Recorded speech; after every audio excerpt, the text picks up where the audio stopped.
வருஷத்துல 2 டைம் எங்கேயாவது தங்கி ஒரு டூர் சுத்தி பாக்குற மாதிரி. அப்புறம் அப்படியே ரிலாக்ஸ் அந்த பால்கனில உட்காந்து 2 பேரும் டீ குடிச்சிட்டு பேசிட்டு, அது உங்களுக்காக தான். அவருக்காக. ஆமா ஆமா. செக்கில ஆட்டின சுத்தமான உருட்டு. நீ வந்து வேலையில வந்து அவ்வளவு ஸ்ட்ரெஸ் ஆகி மண்டையா முடி கொட்டி 35 வயசுல வந்து இப்படி இருக்கிற நீ. யோ சகல, என்ன அவன் பொண்டாட்டி உன்னை எப்படி அசிங்கப்படுத்திட்டு போகுது, பார்த்துட்டு பேசாம இருக்க. சார் ஆஃபீஸ் முடிஞ்சு ஈவினிங் வீட்டுக்கு வந்து வாங்க உங்ககிட்ட ஒரு 5 நிமிஷம் பேசணும்னு சொல்லிட்டாங்கன்னாவே அன்னைக்கு முடிஞ்சது சார் நம்மளோட இது.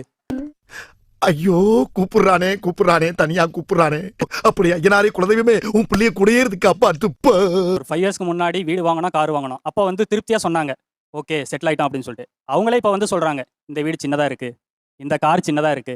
அது வேற வாயி, இது நார வாயி. 5 வருஷத்துக்கு முன்னாடி இருந்த மனப்பான்மை இப்போ வந்து அப்படியே மாறி இருக்கு. சார் எல்லாரும் என்ன ஏமாத்துறாங்க. அழாதீங்க சார், அழாதீங்க. நீ அப்ப 20,000 ரூபாய் சம்பளம் வாங்கிட்டு இருந்த, இப்ப 50,000 ரூபாய் சம்பளம் வாங்குறேன். நான் தனியா கடை வச்சிருக்கேன், நான் கூட ஹெல்ப் பண்றேன், வா கட்டலாம். இப்படியே உசுப்பேத்தி உடம்ப ரணகலம் ஆக்கிட்டாங்கடா.